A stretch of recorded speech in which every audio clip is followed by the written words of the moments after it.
তো ভাই গাড়ি চালালে এদের মতো গাড়ি চালাতে হবে, মানে জীবনে রিস্ক যদি কেউ না নেয় তো গাড়ি চালানো আমার মনে বলে না চালানোই ভালো।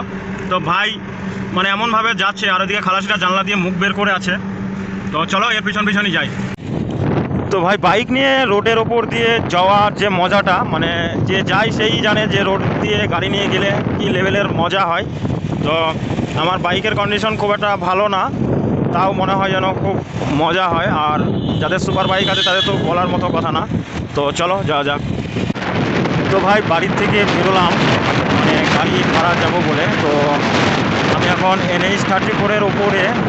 তো আমি এখন বেথুয়াডহরির যে বিডিও অফিস আছে, তো বিডিও অফিস পার করছি।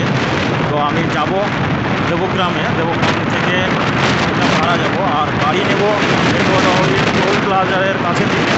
তো আমার এখান থেকে টোল প্লাজারের দূরত্ব মাত্র 1 কিলোমিটার। তো আজকে আমি নিয়ে যাব স্করপিও S3।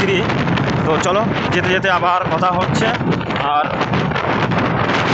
তো ভাই রোদের এত পিক আপ, মানে রোড দিয়ে গাড়ি নিয়ে যাওয়ার সময় বোঝা যায় যে রোদের টেম্পারেচার কতটা হয়। তো এত গাড়ির ভিড়েও মানে বাইক নিয়ে যেতে হচ্ছে। আর পুজোর মার্কেট একটু ভিড়ভাড়টা একটু বেশি হয়। তো কথা বলতে বলতে এখন বর্তমান চলে এসেছি বেথুয়াডহরির টোল প্লাজারের কাছে। তো বেশি কথা না বলে টোলটা পার করে আমি আগে সবার ফার্স্ট গাড়িটা নেই। আর এটাই হলো আমাদের বেথুয়াডহরির টোল প্লাজার। তো এই টোলটা ফাঁকি দেওয়ার জন্য অনেকগুলো রাস্তাও আছে। তো চলো টোলটা পার করা যাক। তো এই টোল প্লাজারে সন্ধ্যাবেলায় অনেক লোক থাকে, কিন্তু এত দুপুরবেলায় একদম পুরো ফাঁকা আর কি। তো আমি এই সামনের এই গ্রামটা থেকে গাড়ি নেব তৈদুল ভাইয়ের। তো বেশি না কথা বলে চলো গাড়ি নিয়ে তারপর আবার কথা হচ্ছে।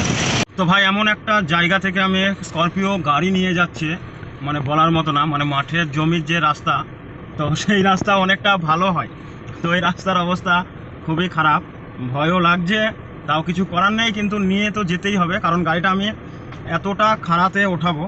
তো ভিডিওটা কেটে দিচ্ছি, আমি আবার রোডে উঠি তারপর আবার কথা বলছি। চারিদিক থেকে আমাকে তাড়াচ্ছে, পিছনে একটা আইচার গাড়ি, আবার সামনে এত জমজমাট, মানে কেবল ঝড়ের ভেতর থেকে বেরিয়ে রোডে উঠলাম, তো রোডে উঠেও শান্তি নেই। তো চলো যেতে যেতে কথা হচ্ছে। হ্যালো দোস্ত, welcome to my YouTube channel. আমি মাঝিদ চলে এসেছি নতুন একটা ধামাকাদার ব্লগ ভিডিও নিয়ে। তো আজকের ভিডিও টপিক হলো আমি এখন বর্তমান দেবগ্রাম যাচ্ছি। দেখো চাপছে কীরকম দেখো। তো ভাই আমার ফেসবুক পেজে যদি নতুন হয়ে থাকো অবশ্যই ফলো করে দিও, আর ভিডিও ভালো লাগলে অবশ্যই লাইক কমেন্ট শেয়ার করে দিও। তো চলো যেতে যেতে আবার কথা হচ্ছে। তো ভাই কথা বলতে বলতে আমি এখন বর্তমান পৌঁছে গেছি নাগাদি যে বাজারটা ক্রস করলাম। তো আমি এখন যাচ্ছি দেবগ্রামে।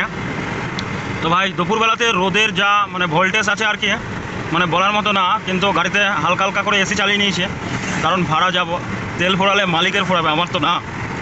তো এদিকে যাচ্ছি, এই দেখো ভাই আমার গার্লফ্রেন্ড হয়তো হতে পারে, বাইকে করে নিয়ে যাচ্ছে। তো এর পিছনে পিছনেই যাই। তো এদিকে ভাই সাইড নেবে বলে অনেকক্ষণ থেকে দাঁড়িয়ে আছে রাস্তার মাঝখানে, মানে সেই এমনভাবে দাঁড়িয়ে আছে যে কোনো সময় ঢুকে যাবে। আর তার সাথে সাথে আবার চলে আসলাম লোকাল বাসের সাথে দেখা। তো ভাই যত রাস্তা মানে লোকাল বাস দেখবে মানে সব সময় ধীরে, আর যখন বাজারগুলো আসবে মানে কোনো রকম মাথাটা ঢোকাতে পারলেই সে এসে চলে যাবে। এদিকে ভাই গাড়ির ভেতরে টায়ার নিয়ে যাচ্ছে মনে হয়, বাইরেতে টায়ারের অ্যাড দিয়েছে। তো আমি এখন বিক্রমপুর পার করে এদিকে ভাগার যে টার্নিংটা আছে আমি এখানে চলে এসেছি। তো এই ভাগার ব্যাগটাতে আগে খুব অ্যাক্সিডেন্ট হতো, এই ডবল রোড হওয়ার পর থেকে এখন অ্যাক্সিডেন্ট কমে গেছে। তো চলো সামনে একটা গ্যারেজ আছে, গ্যারেজে কিছু বন্ধুরা আছে, ওদের সাথে একটুখানি আড্ডা মেরে তারপরে আবার যাব, কারণ সকাল সকাল পার্টির বাড়িতে পৌঁছে গেলে তাড়াতাড়ি নিয়ে চলে যাবে।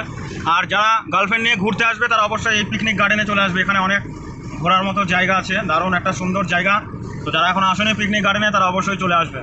তো ভাই দেবগ্রামে চলে এসেছি আমি। তো আর বেশি দেরি করাটা ভালো হবে না, কারণ আমার টাইম হয়ে গেছে। আর সামনে এই রোড ভাঙার কারণে সামনে পুরো জাম হয়ে আছে। আজকে দেবগ্রামে হাট চলছে, মানে হাটের কারণে এত ভিড়ভাড়টা। তো লোক সাইড দিতেই চাচ্ছে না, তাও কিছু করার নেই, আমাকে যেতেই হবে, কারণ আমাকে মাঝখানে একটা অন্য সাইডে রাস্তা বলেছিল, কিন্তু আমি না চেনার কারণে আমাকে এই রাস্তায় ঢুকতেই হলো।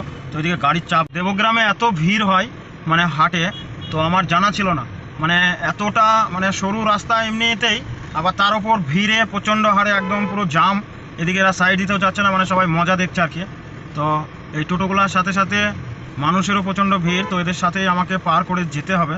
তো চলো, যেতে যেতে কথা হচ্ছে, আর বেশি না বকে লোক তুলে তারপর আবার কথা বলছি। আর ভিডিওটা লাস্ট পর্যন্ত দেখবে, ধামাকাদার একটা ব্লগ ভিডিও ভালো লাগলে অবশ্যই লাইক কমেন্ট শেয়ার করে দিও। তো চলো, বেশি কথা না বলে ভিডিওটা এখান থেকে শেষ করছি। ভিডিওটা ভালো লাগলে অবশ্যই লাইক কমেন্ট শেয়ার করে দিও, আর আমার ফেসবুক পেজে নতুন হলে অবশ্যই ফলো করে দিও। তো আজকের ভিডিওটা এখান থেকেই শেষ হচ্ছে।